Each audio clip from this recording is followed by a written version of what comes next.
Hey everyone, Matt Cooper here and welcome back to the MODC Architecture channel. Today I'm going to be talking about what studies I've done and how did I get to the point where I'm at today. So, like I mentioned in my video previously, I'm at the AA School of Architecture. I'm very happy to be here, but how did I get here? What studies did I do? And where I'm planning on going after this. Obviously, COVID as well, so that has to be slightly altered, I think.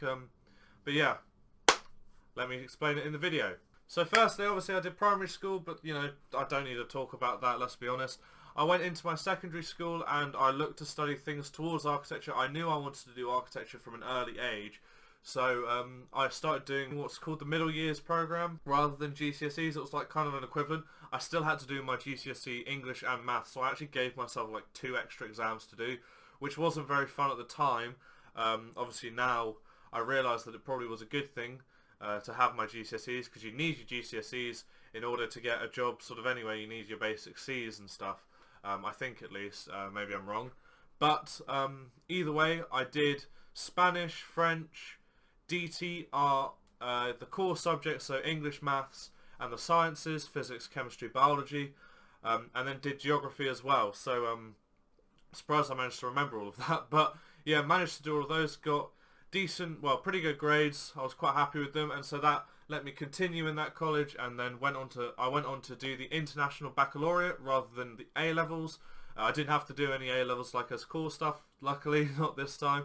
So yeah, did my IB, and what I did there was I did higher art, high DT, higher business, and then I did standard English, standard maths, and ab initio Spanish. So I wanted to continue the Spanish, but I'm not going to lie, wasn't very good at it. So I went for, well, the easiest option, to be honest. Yeah, it paid off. I managed to get, I think it was 33 points out of 45. If you're not aware of what the IB is, like marking system wise, if you get a 7, it's like an A.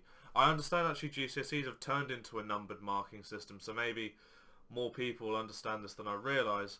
But yeah, basically back when I was studying, it was it was really weird to have a numbered marking system.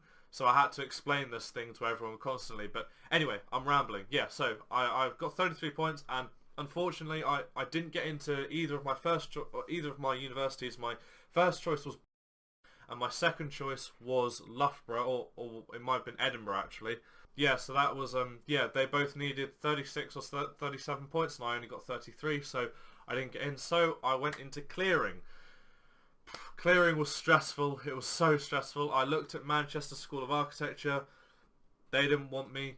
I looked at Sheffield and Kent, a couple of other unis, and I didn't have the points, or they didn't have the spaces. So I then looked at Brighton, and now Brighton looked like a really fun university to go to. The city is great, and so yeah, that kind of sold me. It was a place which would have accepted me straight away. They looked at my portfolio, they were very happy with it. So yeah, I went to Brighton. Brighton was an interesting experience. Positive and negatives, as the same with any university, I'm sure. But yeah, so how was Brighton? Brighton as a university was good. It was good generally, I thought. I enjoyed studying there. I didn't really have, I would say, a bad experience, like in terms of something that affected my studies negatively. It was always pushing me towards my goal of being an architect. Nothing ever sort of beat me down. But I did say in first year, it was very traditional. We were looking at drawing a lot, rather than working on computer stuff, working on what was up and coming in architecture. But the drawing was great. The drawing definitely cemented my repertoire of architectural techniques. It brought me to second year, and second year was a huge leap, to be honest. I had this tutor called Pedro Gil.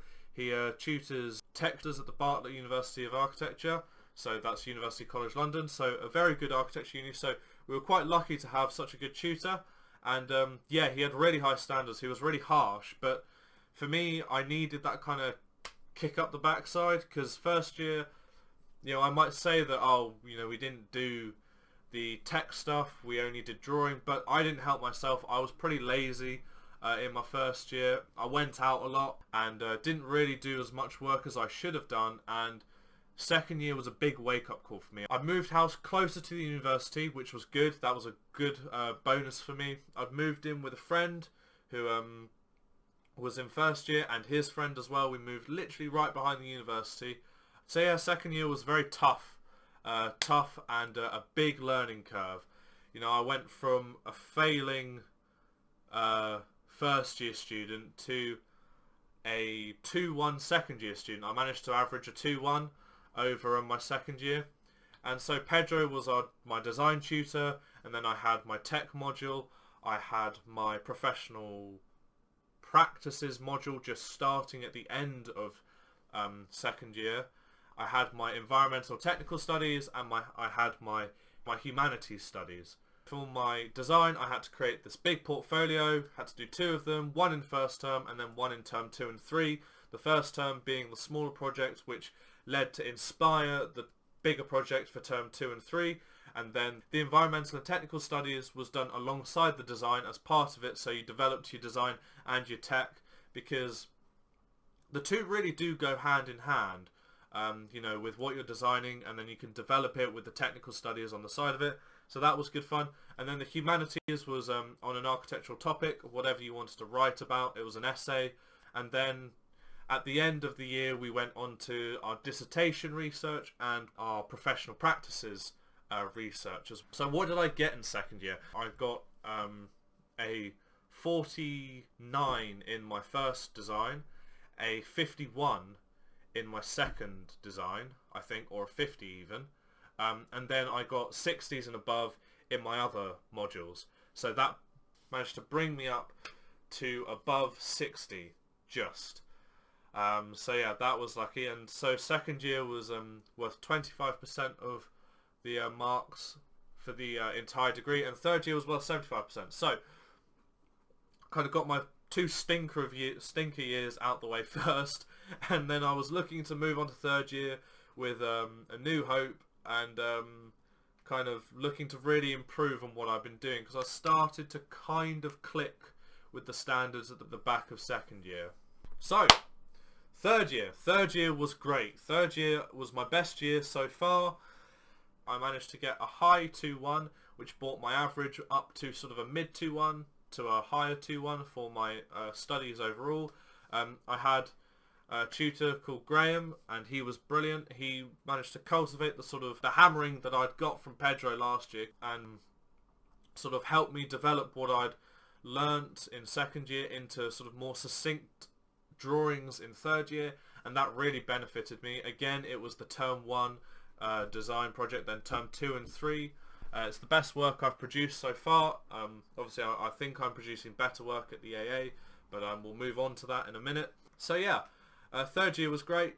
My best year for sure. The essay that I did was my dissertation, and my dissertation was on how architectural determinism could help people behave in a more sustainable manner over time.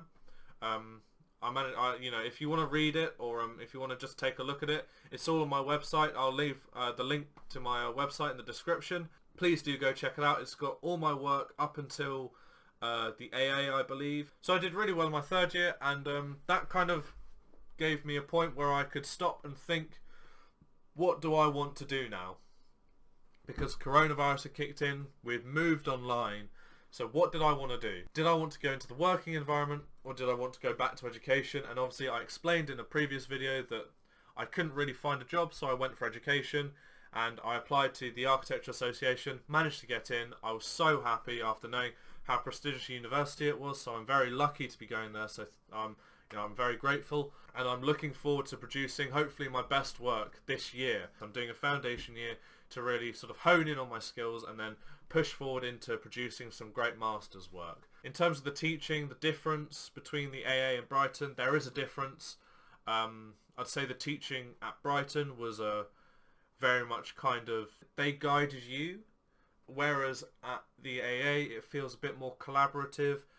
You feel like you're leading the project a lot more, and the tutors are kind of suggesting and kind of giving me the option to go in different directions, and then I take the direction I want to go in. So that's really good. I really enjoy it, and I've got some great tutors who all work at Zaha Hadid Architects. I'm really enjoying it, having a great time, even though I'm stuck at home, and I have been stuck at home for however long now. too long to count, and I'm going to be stuck at home for another few months probably, because Tier 4, I heard that there might even be a Tier 5 coming up in England. I'm not too sure if that's a thing, but yeah, going to be in Tier 4 for a few more months, so we'll see how things are going.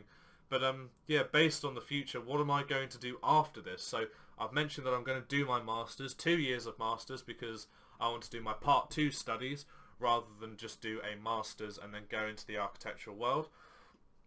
I want to do my Part 2, and then the idea is to go and do 2 years of work and get the and do the necessary years to do my Part 3. So it's very structured currently for me. I don't think coronavirus will actually affect me too much, luckily, because I'm tied up in education. So hopefully the job market will somewhat have recovered by the time I'm looking for a job. However, that's not guaranteed. We don't know how long this pandemic is going to go on for. For all we know, 2021 could be the same as 2020, and God, forbid it, but it could happen, and we've got to be prepared for it. So yeah, anyway, that's kind of what I've done and what I want to do.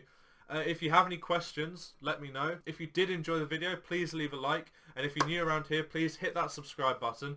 I'm going to be trying to upload every 3 days from now on until the foreseeable future. That might change with workload, obviously, but I'll let you know. Yeah, thank you for watching, and have a great day. Peace.